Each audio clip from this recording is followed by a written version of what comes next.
Crime બ્રાન્ચે છેલ્લા 9 વર્ષથી parole ફરારી jump કરી ફરાર થયેલા પાકા કામના કેદીની ઉત્તર પ્રદેશના નોઈડાથી ધરપકડ કરી છે.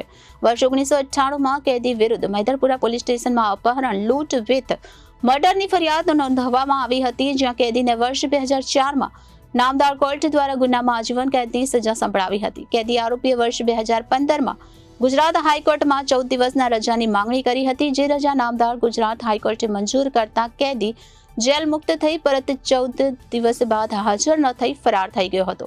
કેદી રાજુ ઉર્ફે રાજપાલ બાબુલાલ યાદવ પોલીસથી બચવા અલગ અલગ શહેરમાં ફરતો હતો, પરંતુ આ વખતે પોતાના વતન નોઈડા ખાતે પહોંચતા જ સુરત ક્રાઇમ બ્રાન્ચ પોલીસે તેને ઝડપી પાડ્યો હતો. 9 વર્ષ બાદ આરોપી યુપીથી ઝડપાયો. સુરતમાં અપહરણ અને લૂંટ વિથ મર્ડરના ગુનામાં આજીવન કેદની સજા દરમિયાન 2015માં પેરોલ મેળવી ફરાર થયો હતો. તો સુરત ક્રાઇમ બ્રાન્ચની ટીમે છેલ્લા 9 વર્ષથી પેરોલ ફરાર પાકા કામના કેદી રાજુ ઉર્ફે રાજપાલ બાબુલાલ યાદવને ઉત્તર પ્રદેશના નોઈડા ખાતેથી ઝડપી પાડ્યો હતો. પોલીસના જણાવ્યા મુજબ સુરતમાં રહેતો મોહમ્મદ રિયાઝ ભાડેથી ટેક્સી ચલાવતો હતો.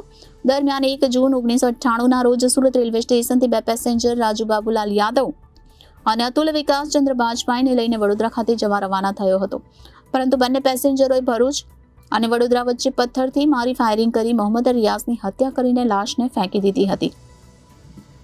મારુતિ વાન ટેક્સીની લૂંટ કરીને ફરાર થઈ ગયા હતા. આ દરમિયાન તેઓ મધ્યપ્રદેશ ખાતે ઝડપાઈ ગયા હતા. આ બનાવ અંગે સુરતના મૈદરપુરા પોલીસ મથકમાં ગુનો નોંધાયો હતો.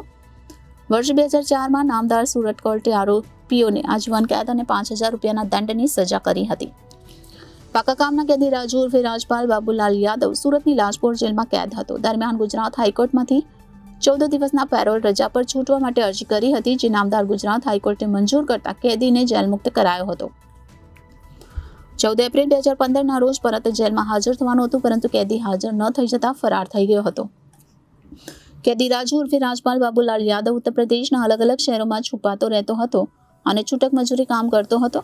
તેનો દીકરો નોઈડા ખાતે બેંકમાં નોકરી કરતો હોવાથી વર્ષ 2021ના વર્ષથી કેદી નોઈડા ખાતે શિફ્ટ થઈ ગયો હતો અને ત્યાં ડ્રાઇવિંગનું કામકાજ કરતો હતો. આ દરમિયાન સુરત ક્રાઇમ બ્રાન્ચે તેને ત્યાંથી ઝડપી પાડી કાયદેસરની કાર્યવાહી હાથ ધરી હતી. Reporter Arvind Rathod, Janadesh news, Surat.